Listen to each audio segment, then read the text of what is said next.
farm planning and design. So how to plan the mushroom farm and what should be the designing. तो broadly अगर हम बात करें तो जो मशरूम फार्म है वो एक मेन आपका कह सकते हैं स्केलेटन है, ये पूरा बैकबोन है जिसके ऊपर आपका पूरा फ्रूटिंग फ्लशिंग आपका सारा का सारा इन्वेस्टमेंट निर्भर करता है। आप रॉ मटेरियल रनिंग ऑपरेशन में तो इन्वेस्ट करते हैं, पर सबसे इम्पॉर्टेंट होता है आपका जो डिज़ाइन होता है। तो आप इसमें तो हमेशा कोई भी कोताही नहीं रखिए। बहुत सारे मेथड्स हैं, चाहे वो महंगे मेथड्स हो, महंगे इंसुलेटेड पैनल पफ पैनल इस्तेमाल करने की बात हो, या सस्ते, जो आपका बजट है आप उसको इस्तेमाल कीजिए, पर शॉर्टकट मत मारिए। ये नहीं कि आपने बम्बू दो गाड़ दिए, ऐसे करके लगा दिया पन्नी और बस बना दिया इसको मशरूम फार्म। देखिए फिर आपका गर्मी में क्या मशरूम रहेगा, उसमें सारा मशरूम ख़राब हो जाएगा। तो उससे अच्छा आप मत करिए। अगर आपने प्लानिंग करके नहीं किया, हड़बड़ी में फार्मिंग शुरू करना है तो मत कीजिए। उससे अच्छा आप घर में थोड़ा सा कीजिए, खाइए, अच्छा रहेगा, पर प्लीज़ डोंट वेस्ट, क्योंकि आपका structure is the main backbone. अब स्ट्रक्चर कैसे बनाया जाए, तो इंसुलेटेड रूम इसके लिए farm structure and how to grow in summer climate नाम का एक BM मशरूम यूट्यूब चैनल में प्लेलिस्ट है, आप उसको जाके देखिए। रेगुलर वीडियोस हम अपडेट कर रहे हैं, उसमें कम से कम मैं 30-40 प्रकार के स्ट्रक्चर बनाने का आपको मेथड बता रहा हूँ कंटिन्यूसली, कि कैसे उसका रूफ बनाया जाए, कैसे वॉल बनाया जाए, कैसे स्प्रिंकलर सेट किया जाए, कैसे वो आप गार्डन बना सकते हैं, क्या तरह के ग्रे मॉड रिफ्रैक्शन किस तरह के हीट को आप निकाल सके, स्ट्रक्चर का एरोडायनेमिक्स कैसा होना चाहिए, उसकी दिशा कैसी होनी चाहिए। इस तरह के हज़ारों पॉइंट्स हैं जो सभी इंपॉर्टेंट हैं।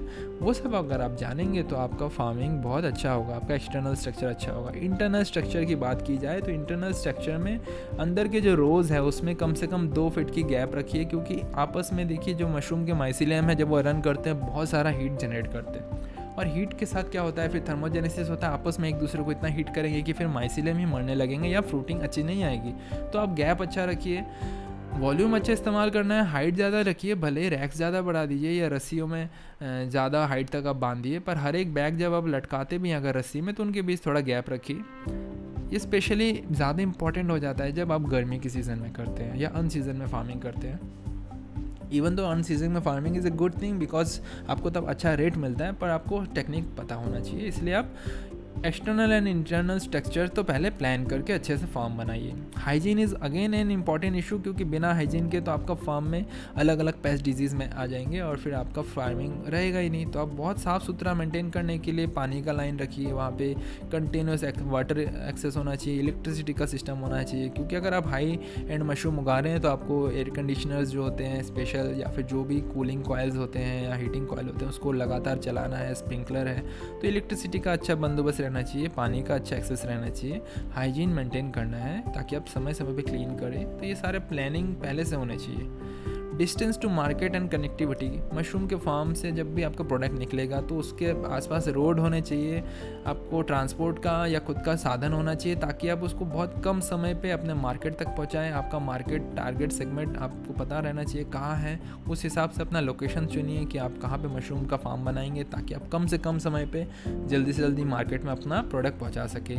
लेआउट जो है मल्टीपल प्रकार से होता है। देखिए, 1 सिंगल रूम फार्मिंग भी होती है जिसमें आप एक ही मशरूम फार्म में vegetative growth and the fruiting growth दोनों कर रहे हैं। पर देखिए, वेजिटेटिव के वक्त एक अलग प्रकार का एनवायरनमेंट चाहिए, हाई CO2 चाहिए, कई बार थोड़ा ज़्यादा टेम्परेचर चाहिए, और सिमिलरली जब हम फ्रूटिंग स्टेज आता है तब हमें क्लाइमेट का कंडीशन ही चेंज कर देना पड़ता है। तो एक ही फार्म में अगर दोनों बैग्स हैं और अगर दोनों के कंडीशन अभी माइसीलियम के अलग है, क्योंकि एक ही दिन में आपने ऑफकोर्स नहीं बनाया होगा, तो the moment you change the climatic condition तो आपके बैग्स जो वेजिटेटिव फेज में या तो उनमें प्रॉब्लम आएंगे या फ्रूटिंग में आएंगे। सेकेंडली, जब एक ही रूम में हम फार्मिंग करते हैं, एक मशरूम के बैग से मशरूम निकलने लगते हैं तो उसके जो स्पोर्स इजेक्ट होते हैं वो दूसरे जो बाजू के बैग्स है जहाँ से अभी तक मशरूम निकले ही नहीं है, या वो अभी तो जस्ट माइसीलियम फैल रहे हैं, वहाँ पे बहुत ज़्यादा इम्पैक्ट करते हैं नेगेटिवली, और इवेंचुअली उन बैग्स में बीमारियाँ आने लग जाती है। तो ये बहुत बड़ा रीज़न आता है कि हम इवेंचुअली लॉन्ग रन में अच्छा मशरूम नहीं उगा पाते हैं, क्योंकि हम एक ही फार्म में दोनों काम कर रहे हैं।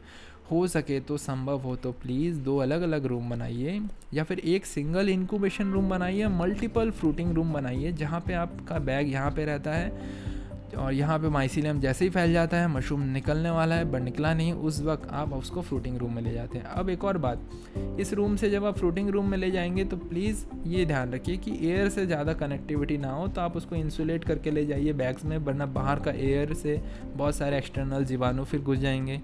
या फिर एक कॉरिडोर बनाइए जिसके थ्रू आप सिंपली अपने फ्रूटिंग रूम में जाएंगे। इससे क्या होता है ना कि यहाँ पे अगर कोई बीमारी भी आ जाए तो वो आपकी इंक्यूबेशन में नहीं आएगा। इंक्यूबेशन में कोई बीमारी है तो उसको फेंक दीजिए, फ्रूटिंग में नहीं आएगा।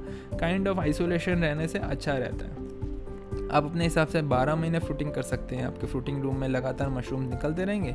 इंक्यूबेशन में आपने अलग अलग मशरूम लगा दिया, कोई शिटाके का ब्लॉक लगा दिया, कोई ओयस्टर का लगा दिया, कुछ मिल्की का लगा दिया, अलग अलग फ्रूटिंग बॉडीज़ है, अलग अलग बैग्स में आप रख रहे हैं। अच्छा, मशरूम एक ही रूम में बहुत सारे मशरूम उग सकते हैं, ऐसा नहीं है कि एक ही रूम में शिटाके नहीं उग सकता, साथ ही साथ ओयस्टर नहीं उग सकता, बिल्कुल उग सकता है।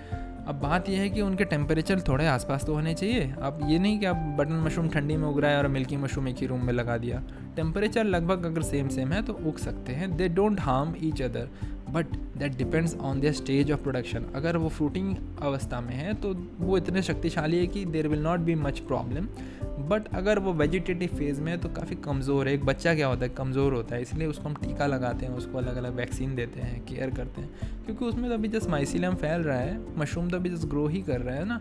तो we need to protect them. Hence incubation room should be little different, should be isolated, should be very hygiene. And एक रूम जहाँ फ्रूटिंग होता है वो बहुत सारा स्पोर इजेक्ट होता है, बहुत सारे डेली हार्वेस्ट होता है, हम बार बार आते हैं अंदर, बार बार जाते हैं, ये थोड़ा अलग रहता है। तो दोनों अलग अलग हम लेआउट में मेंटेन करेंगे प्लानिंग करके तो बहुत अच्छा फार्मिंग होगा। Capacity planning is again an important thing. Mushroom का डिमांड हमारा 100 किलो का है, हमने फार्म ऐसा बनाया कि 10 किलो ही हो रहा है या 50-60 किलो ही हो रहा है, that will again not do. आपको बिजनेस में कंटिन्यूसली प्रोडक्शन करना पड़ेगा, 12 महीना अपने सप्लायर्स को खुश रखना पड़ेगा दे देकर, वरना क्या होगा ना, he will again hop into another farmer. आपको अपना मार्केट बनाना है तो आप क्या उसको टेम्परेरी बनाना चाहते हैं, आपको 12 महीना बेचना है, उस हिसाब से अपना कैपेसिटी प्लानिंग कीजिए, अपना ब्रेक इवन पॉइंट देख लीजिए कि कितना से ऊपर ही बेच सकेंगे तो ही आपको फ़ायदा है। तो ये सारे market factor and break even factor should be considered before planning your capacity. उस हिसाब से आप अपना फार्म का डिज़ाइन कीजिए।